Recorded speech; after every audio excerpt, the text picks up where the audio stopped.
Conservative Christians are upset at The Princess and the Frog. They feel that given the place and time of the movie, they should have focused more on Christianity.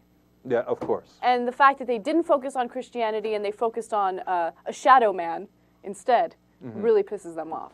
Shadow Man deals with spirits and satanic underworld kind of stuff.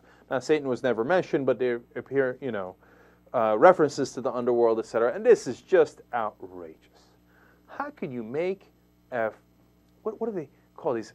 Fantasy tales, stories in a Disney movie? It is outrageous.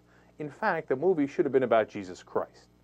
Now, what that has to do with the princess or the frog, I don't know. Right. Okay, why would they bring Christianity in this movie? What is it? You know what? As a former Muslim, I'm very upset that this movie was not instead about Islam.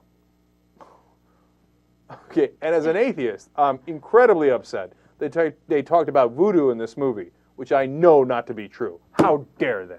You know what irritated me about this article, though? I hated reading it because the person who wrote this article was very, very sympathetic toward the conservative Christians. You know, he was like, oh yeah, I totally understand where they're coming from. How dare they not talk about Christianity in this child's film?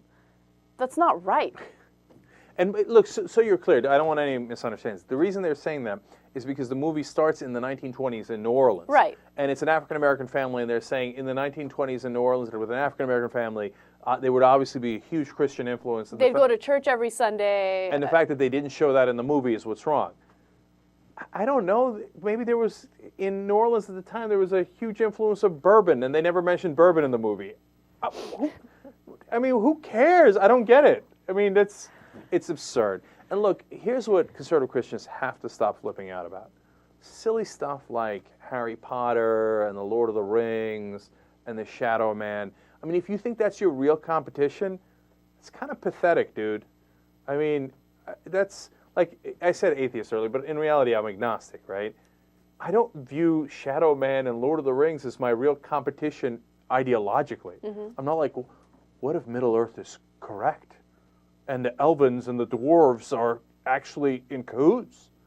Okay, and if you think that that's your ideological competition, that's super sad. And that says a lot more about you than it does about the movie. Just keeping it real here.